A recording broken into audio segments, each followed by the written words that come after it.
Very good morning बच्चों। जय हिंद। कैसे हो आप लोग? बेटा अभी तक हम लोगों ने लास्ट चैप्टर कंप्लीट किया और अच्छे से पढ़ाई की। अब आपका न्यू चैप्टर स्टार्ट होता है, चैप्टर 8, जिसका नाम है elements, compounds and mixture. Okay, Hindi में बच्चों इसको तत्व कहते हैं, यौगिक कहते हैं और मिश्रण कहते हैं। बेटा देखिए, इस लेसन में आप लोगों को थोड़ा सा ज़्यादा ध्यान देना है और बहुत ही इंटरेस्टिंग चैप्टर है ये आपका। ओके, तो चलिए हम लोग अपना चैप्टर स्टार्ट करते हैं, है ना। आगे देखिए, elements are the basic constituents of all matter. जितने भी बेटा मैटर होते हैं, पदार्थ होते हैं, उसका बेसिक कॉन्स्टिट्यूएंट, बेसिक कॉन्स्टिट्यूएंट का मतलब जो इम्पोर्टेंट पार्ट होता है या भाग होता है, उसको क्या कहते हैं? एलिमेंट्स कहते हैं, है ना। An element is the simplest form of matter which cannot be split into simpler substances by any chemical or physical method. किसी मैटर का एलिमेंट एक सिंपलेस्ट फॉर्म होता है जिसे हम किसी भी केमिकल या फिजिकल मेथड से उसको डिवाइड नहीं कर सकते। सपोज करिए बच्चों, ये चॉक है, ऑब्वियसली ये चॉक है, और इसका जो सिंपलेस्ट सब्सटेंस है, सिंपलेस्ट सब्सटेंस, वो है एलिमेंट। तो इस एलिमेंट को आप किसी भी फिजिकल या केमिकल मेथड से आप डिवाइड नहीं कर सकते, यानी उसको छोटे छोटे टुकड़ों में बांट नहीं सकते। In terms of the atomic theory, an element is composed of atoms of the same kind.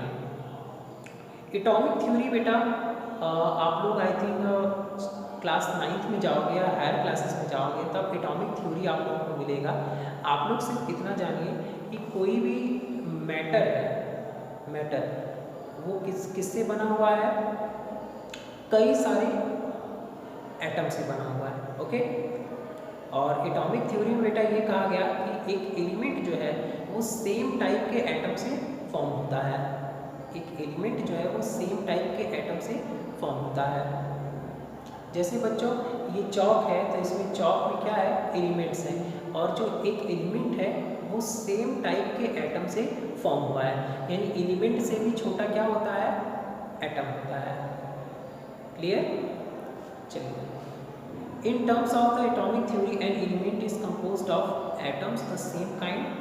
There are 115 elements known to us at present, out of which 90 are naturally occurring, while 25 have been prepared artificially. बच्चों देखो, 118 जो है वो आपके elements हैं, है ना।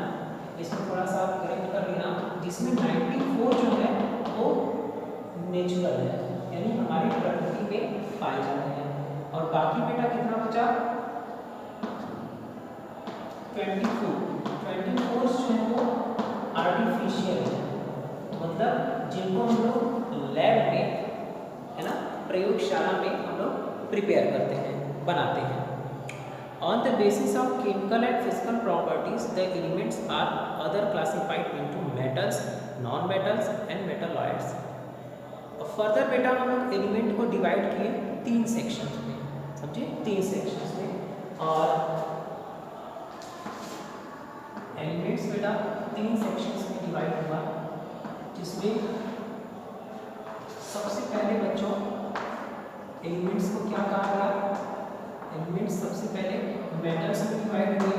Metals का मतलब होता है धातु, नॉन मेटल का मतलब होता है अधातु, और तीसरा बेटा मेटलॉइड्स। मेटलॉइड्स का मतलब होता है उपधातु, है ना। एक एक एग्जांपल हम लोग यहाँ पर अगर देने की कोशिश करें, जैसे बेटा आयरन, आयरन यानी जो लोहा होता है, जो लोहा है वो आपका क्या है? एक मेटल है। नॉन मेटल में बेटा सबसे अच्छा एग्जांपल ऑक्सीजन गैस। जो हम लोग गैस ब्रीथ करते हैं वो क्या है? एक नॉन मेटल है। और मेटलॉइड्स में क्या है बेटा? जर्मेनियम,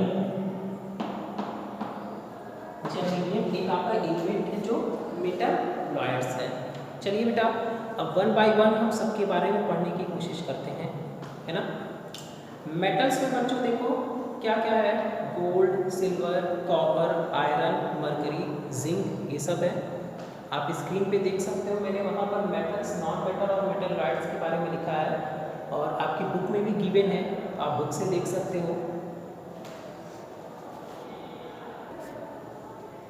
तो बेटा ये देखिए आपके मेटल्स, नॉन मेटल्स और मेटलॉइड्स है ना। मेटल्स में देखो बेटा गोल्ड, सिल्वर, कॉपर, एल्यूमिनियम ये होते हैं। गोल्ड आपको पता है ना, जिसको हम लोग सोना कहते हैं, सोना, चांदी। कॉपर को क्या कहते हैं, तांबा कहते हैं। और एल्यूमिनियम, गोल्ड और सिल्वर बेटा हम लोग जानते हैं ना, जैसे मम्मी है तो वो गोल्ड का जो है नोज में पहनती हैं, ईयर में पहनती हैं। सिल्वर का, सिल्वर यानी चांदी का पायल होता है। कॉपर बेटा तांबा, कॉपर का बेटा जो है आप लोग पूजा स्थल पे, जो पूजा करने वाली जगह है वहाँ पर कॉपर के प्लेट होते हैं या फिर छोटा बाउल होता है।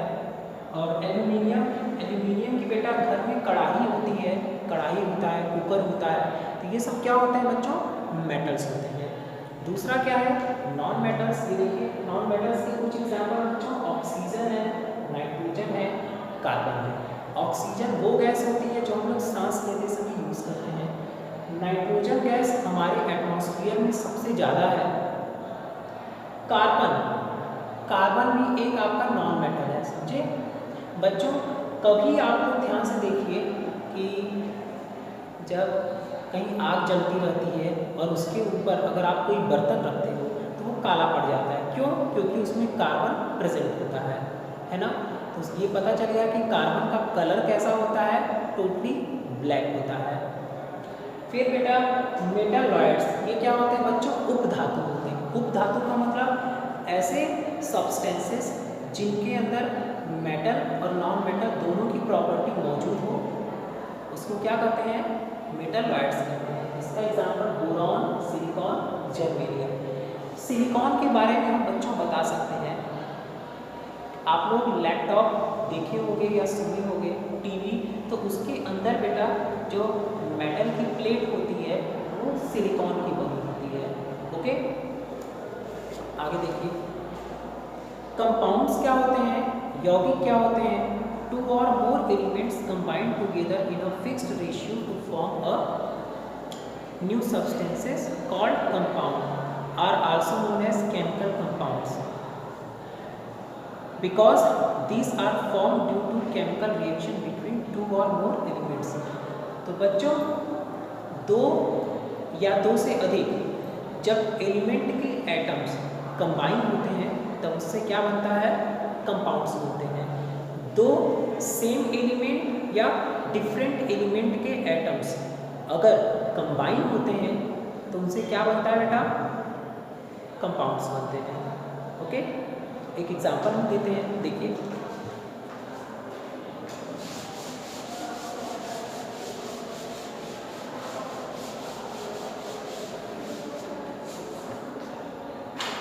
ये देखो बेटा हाइड्रोजन, समझे, हाइड्रोजन गैस प्लस ये बेटा क्या है, ऑक्सीजन गैस। और बच्चों जब ये दोनों आपस में मिलते हैं तो क्या बनाते हैं, वाटर। वाटर कैसा होता है बेटा, लिक्विड होता है। तो बच्चों आपने ध्यान से देखा कि ये एक एलिमेंट है हाइड्रोजन, एक एलिमेंट है ऑक्सीजन, एक एलिमेंट है, ये दोनों मिलकर के क्या बना है, वाटर बना है। तो वाटर बच्चों क्या हुआ, एक कंपाउंड हुआ। और इसमें जो हाइड्रोजन और ऑक्सीजन का जो रेशियो है वो कितने का है, रेशियो जो है वो कितने का बेटा, 1:8 का है। यानी वाटर में, वाटर को अगर वेट करें तो उसका 1 भाग हाइड्रोजन का होगा और 8 भाग 9 ग्राम अगर वाटर है ना, 9 ग्राम अगर वाटर है तो 1 ग्राम बेटा इसमें हाइड्रोजन होगा, 1 ग्राम हाइड्रोजन होगा और 8 ग्राम क्या होगा, ऑक्सीजन होगा। क्लियर?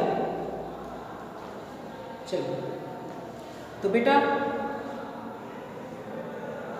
अगर वाटर को देखा जाए तो वाटर में ऑक्सीजन, हाइड्रोजन और ऑक्सीजन का रेशियो 1:8 का है ना। और एक और चीज़ ध्यान दीजिए कि हाइड्रोजन भी क्या है, एक नॉन मेटल है और ऑक्सीजन क्या है, एक नॉन मेटल है, पर ये क्या है, एक कंपाउंड है। चलिए, अच्छा एक और चीज़ बेटा दिया है कि ये जो रेशियो है ये मास रेशियो है। मास रेशियो का मतलब इसका जो भारीपन है, जो वेट होता है, 1 भाग हाइड्रोजन का होगा और 8 भाग इसका होगा, ऑक्सीजन का होगा। और अगर वॉल्यूम से अगर देखा जाए, वॉल्यूम का मतलब ये कि कितना स्थान घेर रहा है, तो हाइड्रोजन गैस ज़्यादा स्थान घेरता है और ऑक्सीजन गैस कम स्थान घेरता है। जैसे अगर वाटर को अगर देखा जाए, वाटर ये कैसे बना है, तो ये 2 गैसों से बना है। एक में बेटा हाइड्रोजन गैस है और एक में क्या है, ऑक्सीजन गैस है। तो बेटा हाइड्रोजन गैस जो हमको ज़्यादा घेरेगा और जो वाटर है वो उसका हाफ घेरेगा, समझे? यानी ऑक्सीजन गैस खाली इतना रहेगा और वाटर कितना रहेगा, हाइड्रोजन कितना रहेगा, जस्ट इसका दुगना, जस्ट उसका दुगना। Compound is a pure substance made up of 2 or more elements combined chemically in a definite proportion by mass। इसका मतलब ये कि कंपाउंड क्या है, वो एक प्योर सब्सटेंस है जो 2 या 2 से अधिक एलिमेंट से कंबाइंड होता है ना। चलिए आगे देखते हैं। Now properties of compounds, the following properties are shown by all compounds. पहला बेटा क्या है, a compound is obtained by the chemical combination of 2 or more elements in a fixed ratio by mass। एक कंपाउंड जो है बेटा वो chemical combination है जो कि 2 या 2 से अधिक एलिमेंट्स फिक्स रेशियो में कंबाइन होते हैं। Next, compounds are homogeneous, that is their properties are the same throughout. यानी जो कंपाउंड होता है बेटा वो होमोजीनस होता है। होमोजीनस का मतलब ऐसा सब्सटेंस जिसके हर एक भाग कैसा हो, एक जैसा हो। जैसे बेटा वाटर है, वाटर एक ग्लास में बेटा वाटर है, ऐसे पूरा भरा हुआ है ना, और इसमें आप शुगर को डिजॉल्व कर दीजिए, यानी चीनी को आप घोल दीजिए, चीनी को आप घोल दीजिए, तो बेटा यहाँ से उठाओगे अगर वाटर तो भी वो उतना ही मीठा लगेगा, और इस जगह से अगर निकालोगे तो वो भी उतना ही मीठा लगेगा। यानी जो होमोजीनस होते हैं उनके प्रॉपर्टीज कभी चेंज नहीं होते, एक जैसे होते हैं। जैसे एक बाल्टी में पानी रखा हुआ है, ठीक है, एक बाल्टी में पानी रखा हुआ है, तो चाहे एक ग्लास आप पानी पीजिए, चाहे एक जग पानी पीजिए, चाहे पूरा पानी पी लीजिए, सबका टेस्ट कैसा होगा, एक जैसा होगा। ओके, तो इसको क्या कहा जाता है, होमोजीनस। नेक्स्ट है बेटा, the chemical and physical properties of a compound are different from those of constituent elements. मतलब ये बेटा जो कंपाउंड है आपका, जिससे मिलकर के बना हुआ है, उसकी प्रॉपर्टी एकदम अलग होती है। जैसे बेटा ये देखिए, हाइड्रोजन क्या है बेटा, ये गैस है, ऑक्सीजन क्या है बच्चों, ये भी एक गैस है, लेकिन इन दोनों की हेल्प से ये जो कंपाउंड बना है वाटर, वो क्या है, लिक्विड है। ये भी गैस है, ये भी गैस है, बट आपस में मिलकर के क्या बना दिए, लिक्विड बना दिए। दूसरी बात ये बेटा, जो हाइड्रोजन गैस है वो बहुत तेजी से बर्न होता है, ऑक्सीजन गैस बर्निंग में हेल्प करता है, और जो वाटर है वो आग को पूरी तरह से बुझा देता है। यानी ये जो कंपाउंड बना है वो कॉन्स्टिट्यूएंट एलिमेंट की प्रॉपर्टी से एकदम डिफरेंट है। इसकी प्रॉपर्टी इन दोनों की प्रॉपर्टी से एकदम अलग है। हाइड्रोजन क्या करता है, वो बर्न होता है तेजी से, ऑक्सीजन गैस क्या करता है, वो बर्निंग में हेल्प करता है, और जो वाटर है वो आग को पूरी तरह से बुझा देता है। यानी एक ये जलता है, ये जलने में सहायता करता है, और ये क्या करता है, आग को पूरी तरह से बुझा देता है ना।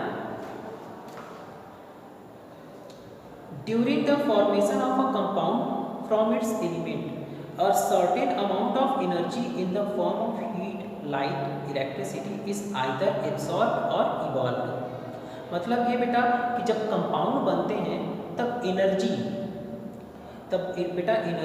जो है हीट, लाइट और इलेक्ट्रिसिटी के फॉर्म में या तो एब्जॉर्ब होती है या तो इवॉल्व होती है। एब्जॉर्ब का मतलब अवशोषित करना, इवॉल्व का मतलब होता है निकालना।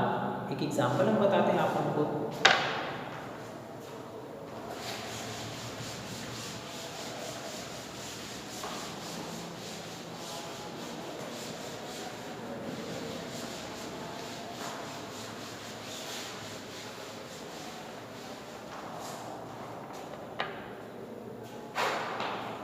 जैसे बेटा आइस है ना, आइस जो है वाटर में टर्न हो रहा है, तो क्या करते हैं, बर्फ को वाटर में, जैसे बर्फ है वो पानी में कब पिघलता है, जब आप उसको हीट प्रोवाइड करते हैं, यानी जब आप उसको गर्म करते हो। बर्फ को बेटा जब आप गर्म करते हो तब किस में कन्वर्ट होता है, वाटर में कन्वर्ट होता है ना। यानी आइस से वाटर में जाने के लिए हमने क्या किया, हीट कर दिया, यानी गर्म कर दिया। एक बेटा दूसरा एग्जांपल हम देते हैं। ये देखो बेटा सी क्या है, कोल। कोल समझते हो ना बेटा, कोयला। और बेटा इस कोयले को जब आप गर्म करते हो, समझे, हीट करते हो, गर्म करते हो,